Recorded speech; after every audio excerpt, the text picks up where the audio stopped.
today again, as part of our special lecture series, I have invited Professor Dean Mani from Japanese department to talk on Japanese society and its specificities and how the society has developed over a period of time. So please welcome Professor Dean Mani.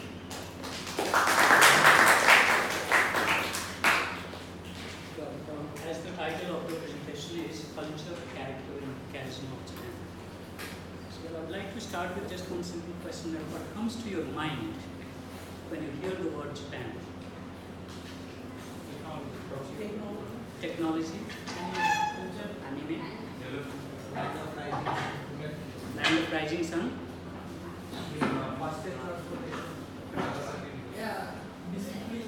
discipline. Any particular event and incident in the history of Japan? Korean colonialism. It meant in Since all of you, Hiroshima, somebody said Hiroshima. Yes. Since all of you are the student of Korean history, so you are well acquainted with Japan and its history and its relations with Korea as well. However, if I am going to pose the same question to any student who is not acquainted quite a better way about the relationship between East Asian region, then they simply answer Hiroshima and Nagasaki. So this is a very momentous incident that took place in the history of Japan, and very tragic and negative. Perhaps for the first time that one country used nuclear weapons against one another country. Right? Why this happened? Before that, when America was thinking of subjugating Japan, they were considering many options. One such option was nuclear weapons. But before that,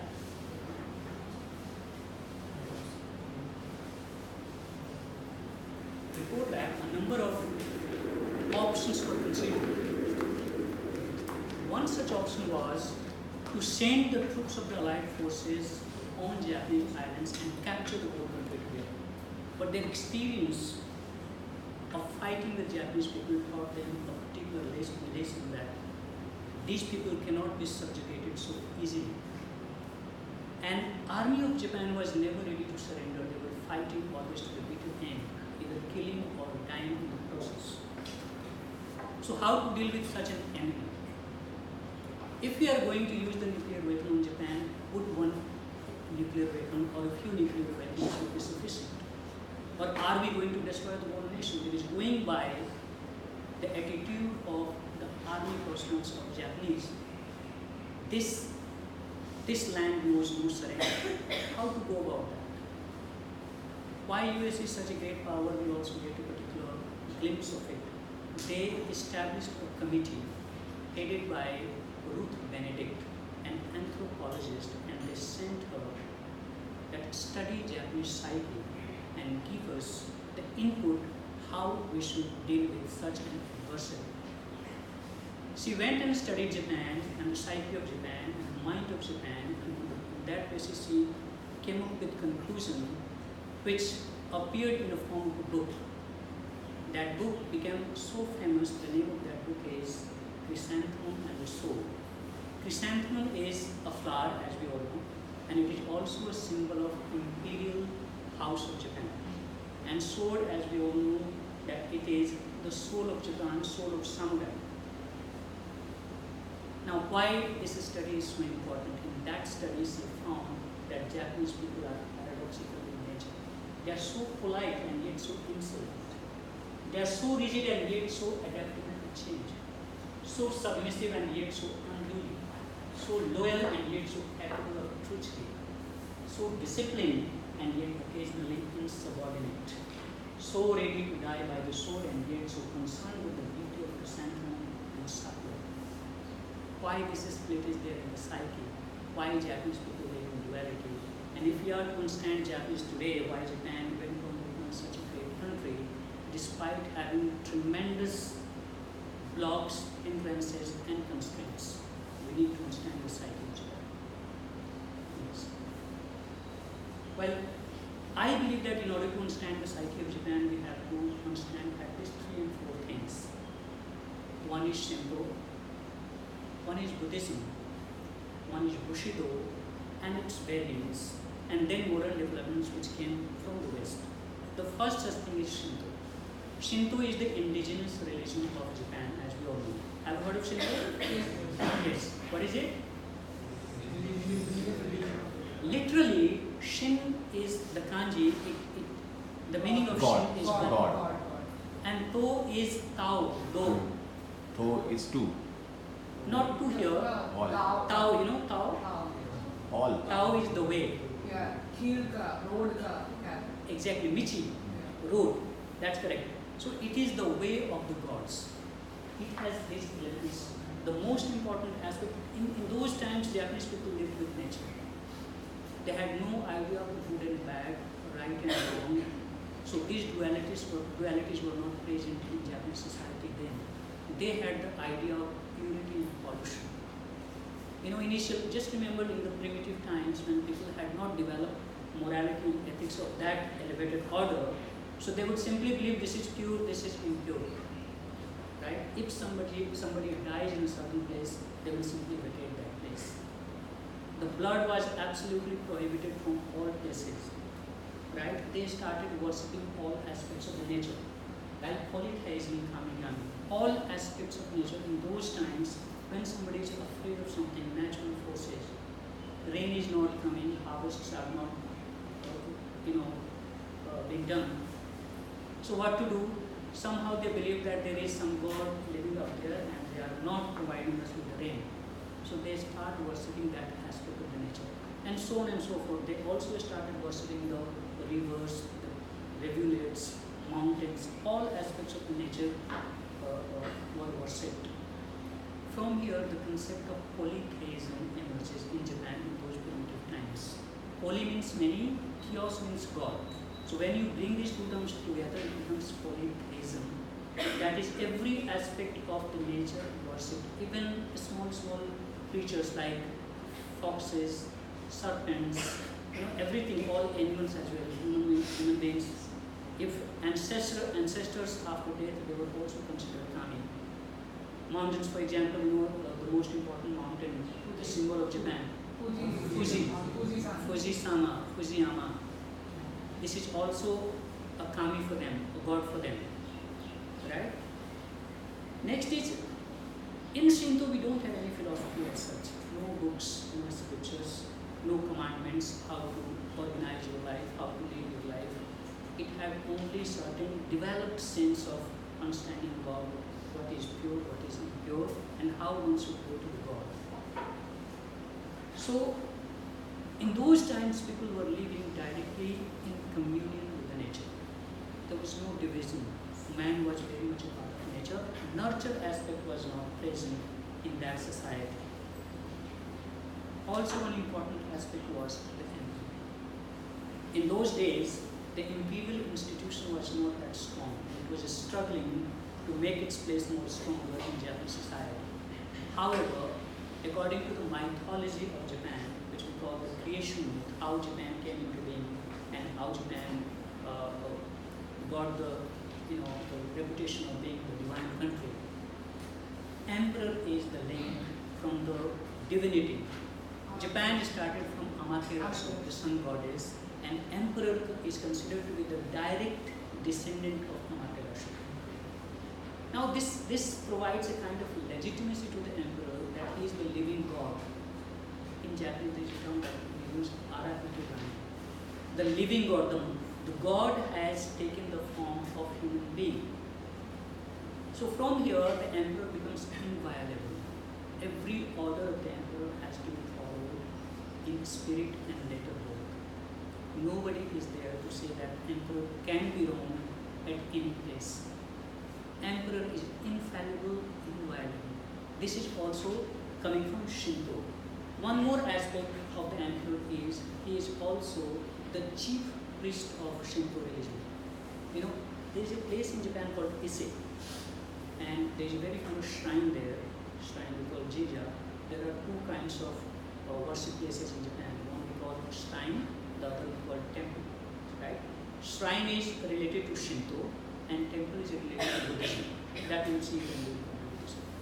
Now the Ise shrine, which is perhaps the most important shrine in Japan, that is devoted to Amaterasu.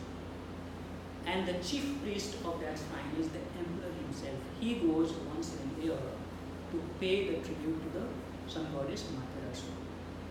So, reverence for the emperor in every heart and mind of the Japanese till date is linked with Shinto. Shinto plays a great role on the formation of the consciousness of Japanese mind, right? So we have to keep Shinto in mind while trying to understand the mindset of Japanese people. Go to the next slide. Like I said, Shinto lacks any philosophical canon. This was provided by the advent of Buddhism in Japan. Can you guess when Buddhism reached Japan? It went from Korea.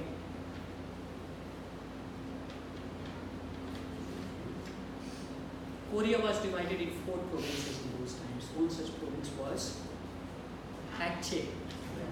Lecture Silla Koryo. Yes, Aceh, Shilla, Koryo. Koryo. There was one small part also, this G-A-Y-A. Kaya, that is Gaya. You read it Kaya? Gaya or Kaya? Kaya. Right. So Aceh province was having a very good relationship with the Japanese emperor. As a gift, they gave one Buddhist scriptural set and one statue of Buddha. When the Japanese emperor got it, he gave it to the poor people, noble people. They started reading it, and then they came to understand that this is something very precious. Since Japan has no canonical structure, no scriptures, no philosophical tenet, and all this was provided by Buddhism.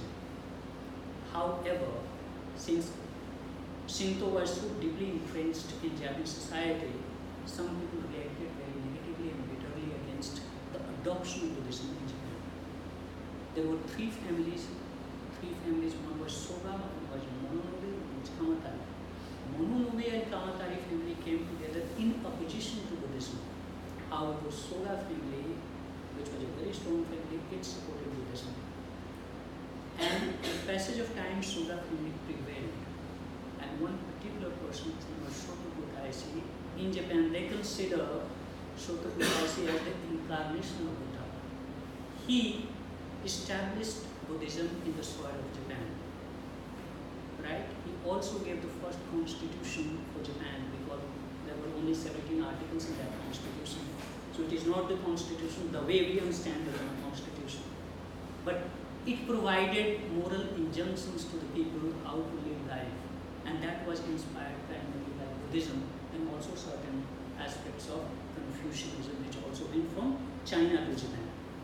Now, he used Buddhism as a cohesive force for national unity.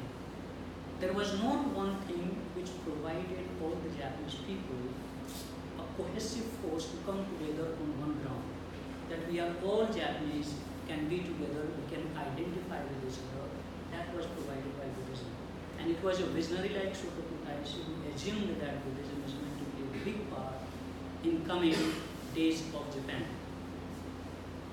Also, since there were many questions which we all live by, what happens to life after death? What happens to the being? Whether we live somewhere, where we go somewhere, all those metaphysical questions are related to the existence of man. So what happens to the reality? How do we see the world? All these questions were not answered in Shinto. The answer to all this was provided by Buddhism. This was also a reason why Buddhism was so well accepted by the Japanese people. One variant in later phases was developed of Buddhism that is primarily Japanese Buddhism, and Japan used it as a soft power primarily in the West. Right? It is a variant of Buddhism. There is one small story that goes back to Rajgir. That once Gautama Buddha, he came to give his lecture, his sermon, and one day he did not say anything. He came with a flower and just went across all the disciples. Somebody said something about the flower. One person simply laughed. His name was Mahakashyap.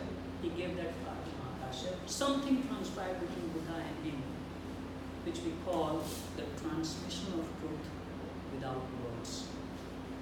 That became the basis of Zen Buddhism. It comes from Dhyan. The word Dhyan, when it went to China, it became Chan. This word again, when it went to Japan, it became Zen.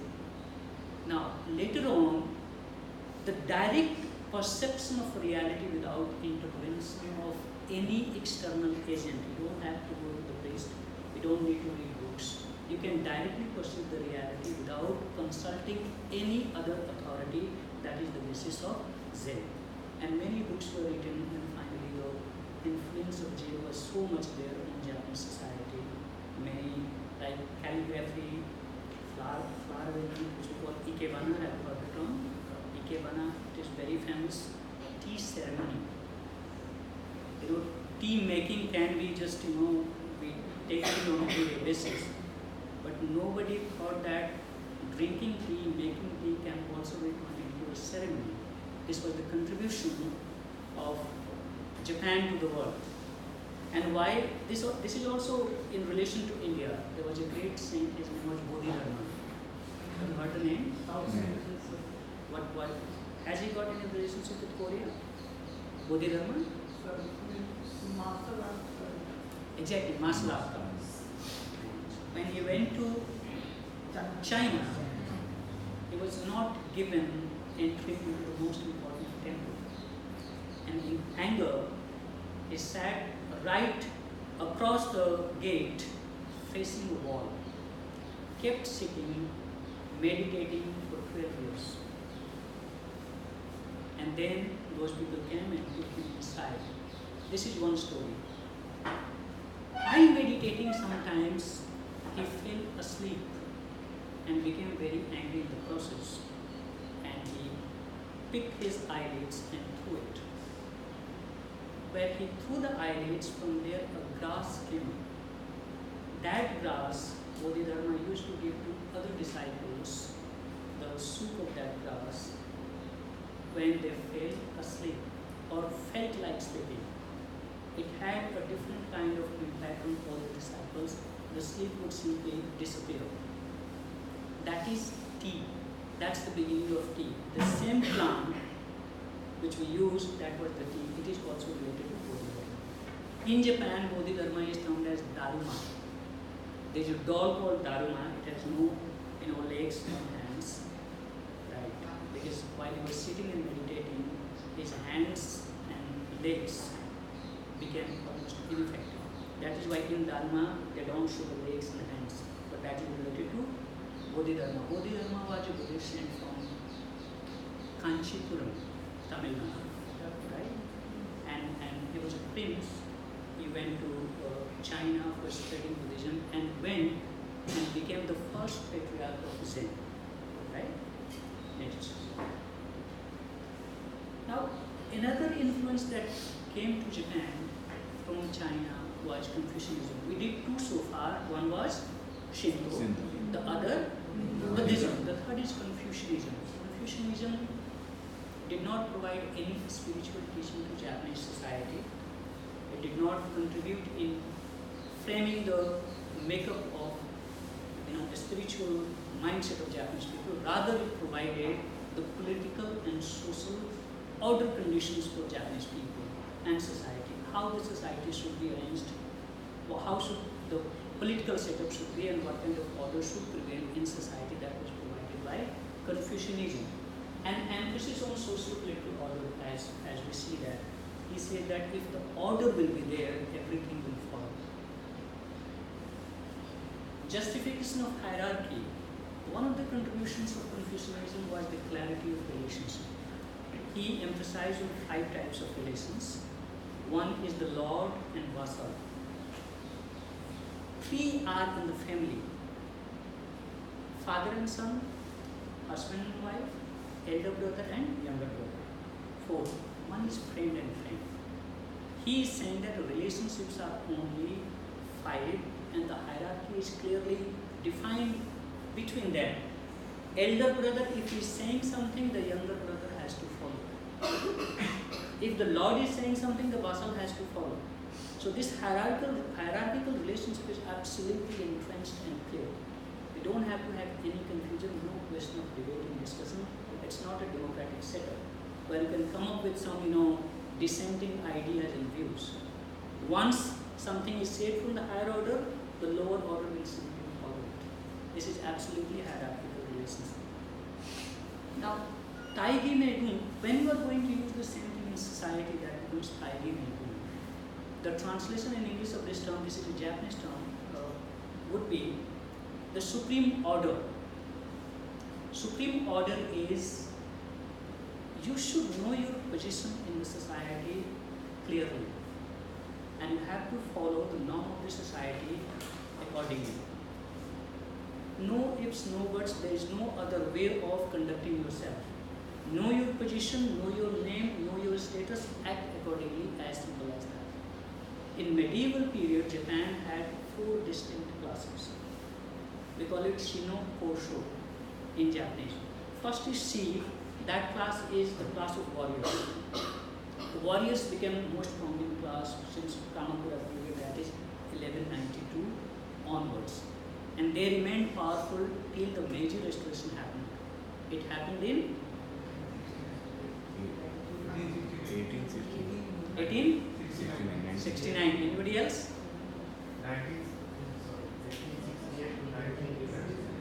1868 to 1930?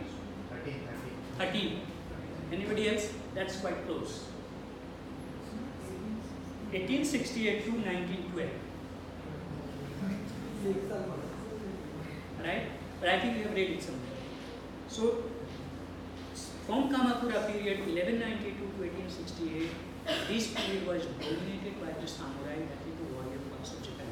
Later on also, this adventurous samurai class went on to become the top, industrialists, which we call Zaibatsu. Right? There was a business class. Business class. All the great names from Japan that we hear, like Suzuki, Hyundai. Mitsui. Hyundai is Korean. Honda is. Honda. These are the family names. These are the family names. Family names of big samurais. They were so adventurous, they went on to become, a great industrialists, because this class was only having the ability to flirt with the danger. And the danger came in forms of taking risks for, industrial gains, benefits. Right? They also had good connections with the government, because after Meiji Restoration also the government which was formed, it was timocracy, right? Timocracy, a small oligarchy that ruled Japan. Timocracy is the rule of wealthy people, right? Some powerful people, the conglomerate of just one very few people, oligarchy, a set of some people who were giving instructions to the emperor, and the emperor was giving order to the people. So finally, the rule of Japan fell also in the hands of a few people in the early part of the Meiji period. So this samurai class was the most important class for a longer period of Japanese history. That was right or wrong. The second is that is the farmers. They were producing something and feeding the whole nation. That's why they came at the second rung. Third rung was ko, and then so. So artisans were at the third place, and so business people, traders, they were at the last rung. Why they were at the last rung? The logic is samurai was providing the security to the nation. Farmers, peasantry was producing to feed the nation. Artisans were also producing something, but traders were not producing anything in particular. Rather, they were facilitating the trade without producing anything. They only made it possible to bring about the exchange of articles and facilitate the trade between and amongst people. Right? So they did not produce anything, that's why they were kept at the lower end. And this hierarchy was absolutely clear. The highest class, that was samurai, it followed a code. That code is Bushido. Have you heard the term Bushido? Bushi is for warrior. Do is again, what was Shinto? Do was way. So here, The way of the warriors class. That is Bushido. It is a kind of ideal, pursued and revered by the rest of the people, because when samurai is committing certain mistakes, nobody can punish the warrior. Such was the society that if you are a samurai, suppose you have made a mistake, now in the whole country you are so high that nobody is going to punish you. Then you can do anything. But it was not the case in Japan. They followed a very strong disciplined life. And when somebody committed a mistake, since nobody can punish you, you will punish yourself. You have to become the judge to your own act and punish yourself. And from here, the ritual of harakiri, seppuku, came to be. Have you heard of harakiri? They will disembowel themselves. They will cut the bowel. They will take the dagger in the hand, put it like this, and move it like this. The most closest person to that, being who is doing harakiri, that will be there with the sword. In case you are fainting in the process, he will facilitate it, he will help you. The last one such example in Japan, which happened in 1969, when a great writer, his name was Yukio Mishima, he committed seppuku, harakiri. He was nominated twice for Nobel Prize. He was such a great literary figure, but he was so unhappy with the way of Japan, with the state of affairs, and he wanted again the imperial institution to be reinstated as the most powerful entity in Japan. Since it could not happen, he committed harakiri and killed himself. Right. So the first thing, this class is so high, infallible. If they are committing some mistakes, then they will punish themselves, and from there this ritual came. This ritual was also like it happens that if some idea is revered, respected in society, it also finds different expressions. Giri to ninjo is one such aspect. Giri is your duty, your obligation, and ninjo is your faith. Suppose you are in love with somebody, but the society is not permitting you and your union. So your feelings are somewhere else, your obligation is somewhere else. You are torn apart between these two. So they found a solution to this without compromising the obligation aspect and also without killing the feelings. They will kill themselves. Both the lovers will kill themselves. This we call, double suicide. In medieval period, there were many plays. It's not that it was just social practice and many people were doing that, just a few cases, right? And many plays and dramas were, based on this double suicide ritual. When your Girito Ninjo was not having any, expression in society. So such was the medieval period's Japan. These were the values which were working, behind the actions of Japanese people. Third, artisans. Fourth, the traders. Traders again will become much more important in the later part of the Tokugawa period and just before the Meiji Restoration period. Since they will amass money and they started giving money, supported certain families, certain samurai. So since you are giving something to somebody, you begin to have prominence in the society. Traders and merchants, they became more prominent in the later phase of the Tokugawa period, which happened before Meiji Restoration. Later on also, like in today's world in capitalism, the most important class is the merchant class anywhere. Next. Just go behind. There is also this 5 relationships we saw, and filial piety, that to show the respect towards elderly people. This is also a Confucian ethics. One such thing which will not be very appreciated in today's world and should not also, they had a certain view about women. That is a good wife and a wise mother. The same thing in the Korean also. Is it? Yes, Yeah, young it's the same young same character Same also. character. Because it is coming from Confucianism, right?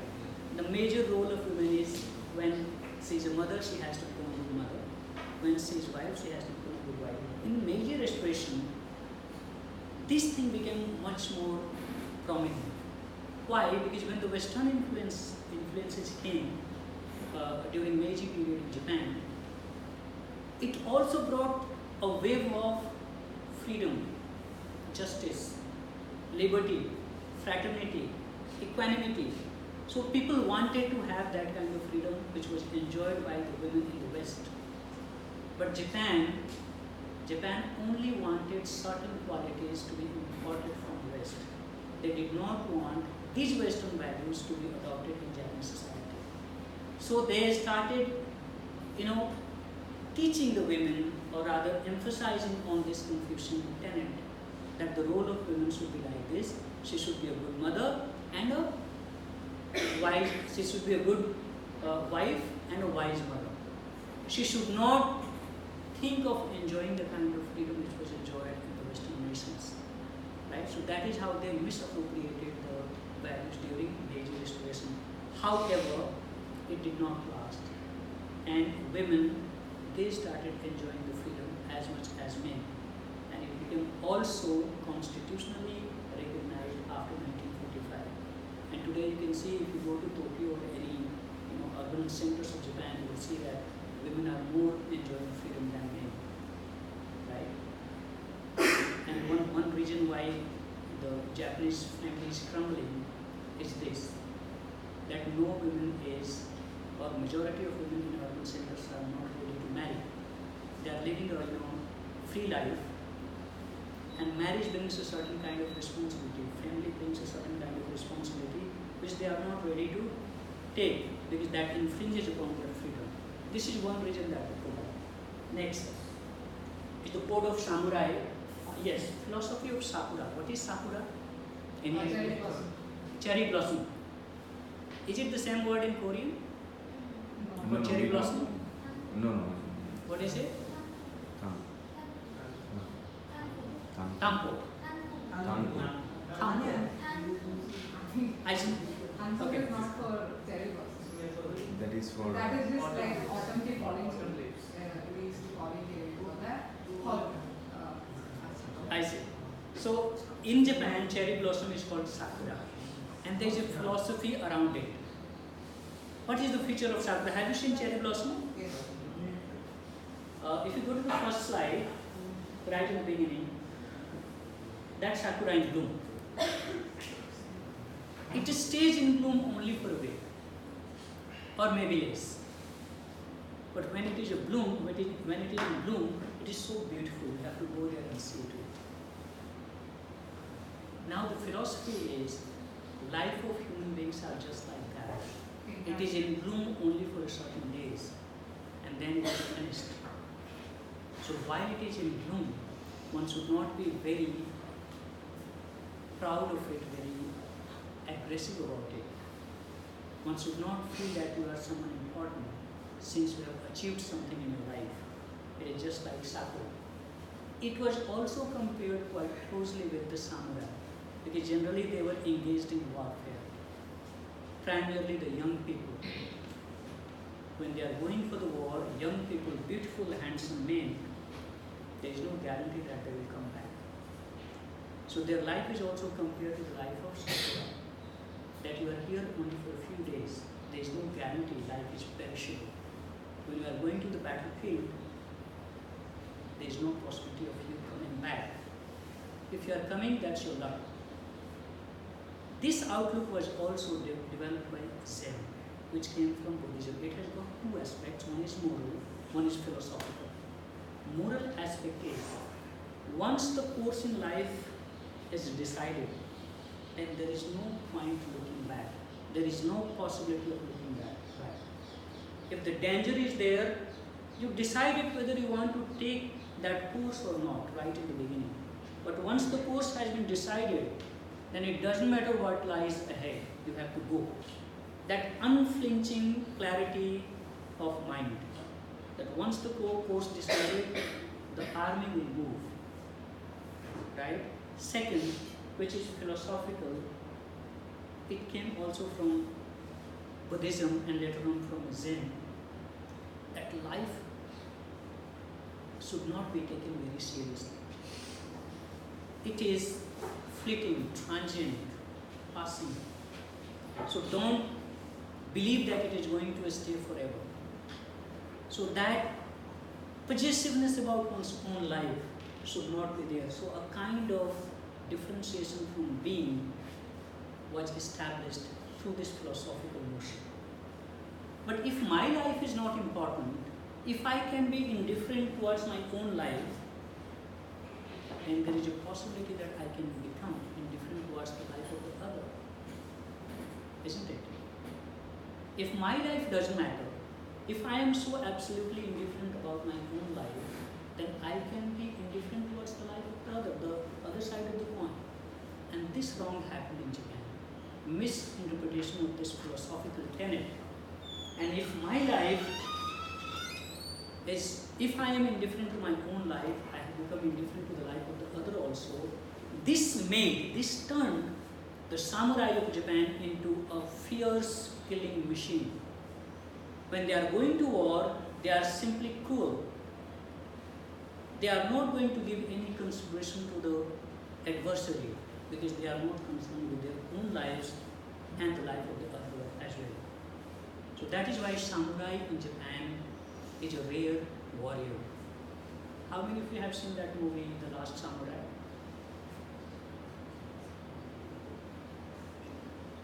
One role played by a great actor, his name is Ken Watanabe. You remember that movie? There were two samurais. One role was played by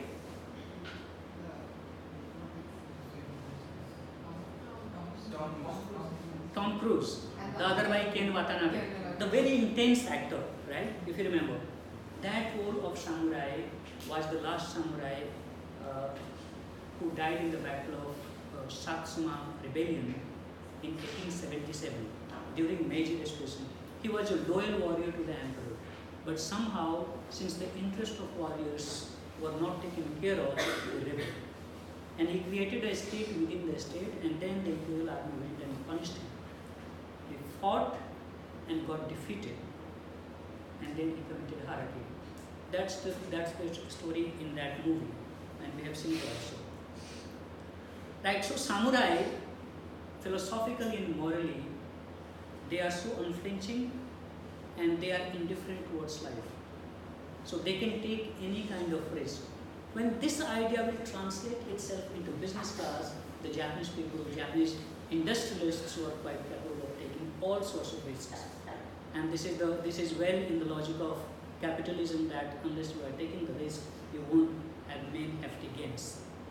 And it paid also Japan in the modern period after 1945. So that's the adventures in industrial genius. Now harakiri also. Fallen heroes, how many of you have heard the name Yasukuni Shrine? Yasukuni. Korea has been objecting a lot, China also, that why Japan and Japanese politicians go to pay tribute to Yasukuni Shrine. Yasukuni Shrine was primarily made by the Meiji Emperor in the memory of all those people who laid their lives serving the emperor and restoring the power back in the hands of the emperor. However, later on, some other who also died in Pacific War, they were cremated there. So it brings bad memories to Korea and China. They feel that Japan is trying to vex us by respecting these people who fought against Korea and against China. However, Japan claims that they are only respecting their own people who laid their lives for their nation. So this worship of fallen heroes, serving the nation, is one very important factor for Japanese nationalism. And it is a Japanese belief, however, that no country can become great without having an animated sense of nationalism. If nationalism is not running across the nation will not have big and high contributions, later on accomplishing anything big. So if our country or any country in the East Asian region nowadays, we see that the wave of nationalism is going and growing, expanding everywhere. China, a communist country, has become nationalistic. However, in the communist belief, it is assumed that nationalism is a post-ideology. It has no existence of its own. It only provides a kind of guise in which you forget the differences. How the proletariat in one country and bourgeoisie of the same country can become one. But nationalism makes them one, and they forget their differences. That is why Marxism says that it is a post-ideology invented by the bourgeoisie class to thwart, sabotage the movement, revolution. However, those countries which were communist and Marxist, they were also following nationalism. You see the wave of nationalism so strong in China. In Vietnam during America-Vietnam War, it's a huge sense of nationalism. Japan, we all know it is known for nationalism. Also, Korea, South Korea, it is becoming nationalistic. I would not call ultra-nationalistic, but it is very nationalistic. It has become a very proud nation. They feel very, strongly about their achievements. That's the next slide. How much time we have? Okay. So now, Japanese life, a system of interlocking obligations. This is one of the findings of Ruth Benedict in her book, Chrysanthemum of the Soul, that there are certain values for Japanese people, like obligation and human feelings. They are torn apart between these two, like I mentioned, Giri to Ninjo. Giri is the obligation which you have to follow just because you are the member of the society, member of a country, then certain things are expected of you, you have to do that. The other is human feelings. Sometimes you have to suppress your feelings in order to serve the nation. From here there comes one conclusion that the collectivity, the national cause is far more important than individuality and your personal cause. Your personal cause must be sacrificed for the cause of the nation. Your individuality must be sacrificed for the collectivity. So you see this in this trait is present in Japanese society, that they have a sense of collectivity. Group consciousness is far more important than individual consciousness. However, when Western values came after Meiji Restoration, individualism also became a prominent feature of Japanese society. So today, urban center, some extent of individuality is there. However, even today, the group ethics is far more prominent in Japan. Well, Japan is a very small nation, an insular island country, not very rich in natural resources. Population is also not very big, not like India or China. It is a very small, 12 point some crore. What made Japan achieve what it achieved, which was labeled as a miraculous journey? Japan, the atomic bomb was dropped on Japan on 6th August 1945 and 9th August 1945. Japan fell under occupation of Allied powers led by America from 1945 till 1951. Independence came to Japan only after 1951. Remember the date, 1951. In 1964, Japan was staging Olympics. How many years? 13 years. We have not been able to do even in 70 years. We are not also in position to hold Olympics in our country. Japan did it. Japan went on to become the second largest economy, and it was progressing with such a fast rate that it became everyday news in America that when Japan is surpassing the American economy. Many market sectors were absolutely controlled by Japan, primarily automobile and electronics, even in American and European countries. It was a miracle for a small country lacking in all sorts of resources. How Japan made it happen? Japan became an inspiration for all Asian nations. all things which we take pride today, they happened first in Japan as far as the Asia and Asian region is concerned. It had the first constitution. It was the first country to become absolutely literal, the first to create capitalistic empire, the first to create such a huge wealth. There was one Japanese economist who gave the idea of, which I have in the next slide, the flying geese model.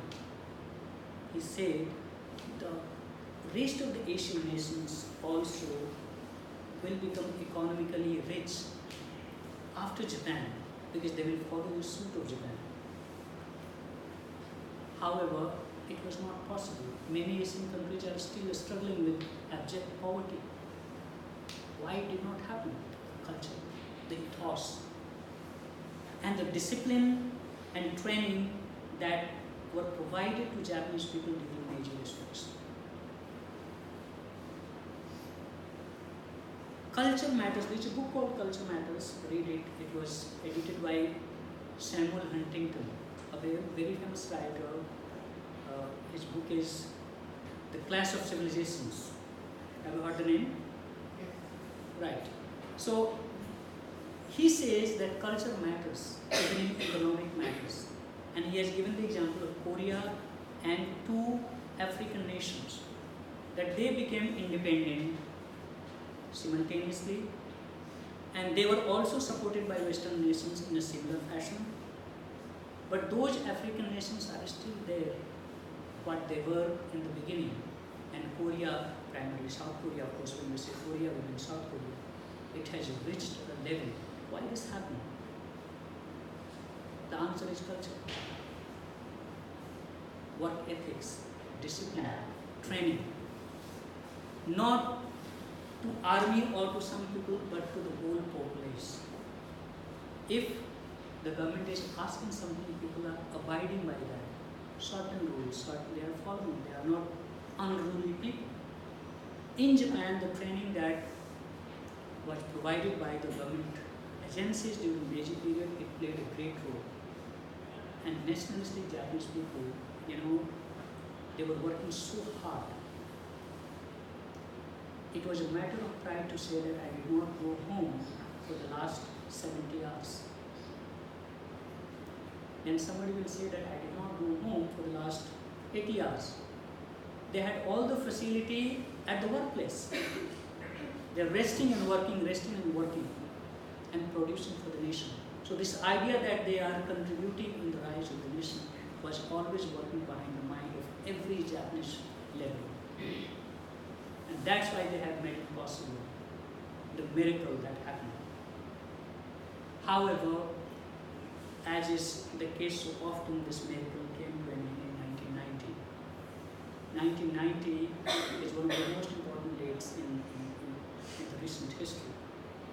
One historian, his name is Eric Hobsbawm, he calls 20th century the short century.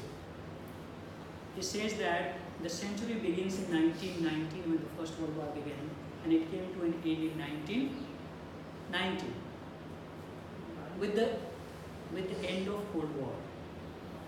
Right? So 1990 is a very important time, not only for Japan but for the whole world. So Japan is a very small nation, but it had very huge ambitions, and to a certain extent it achieved it. If you see the standard of life in Japan, it's not possible for any other country in Asia to match that. Okay, next slide. Done? So, how all these aspects are playing a role in shaping the psyche of Japanese people. When you meet a Japanese, even today you find that split in the psyche: individualism, collectivity, Buddhism, Shintoism, Confucianism, and a strange mix of all these things in creating the value system in Japanese society. Still, Girito Ninjo, that division exists in Japanese society, that obligation and human feeling. So all those ancient values are still present in Japan. And that is why Japan has been successful in keeping the balance, in striking the balance in ancient values and modernity. Okay, with this I'll conclude my talk. you, sir, for a very wonderful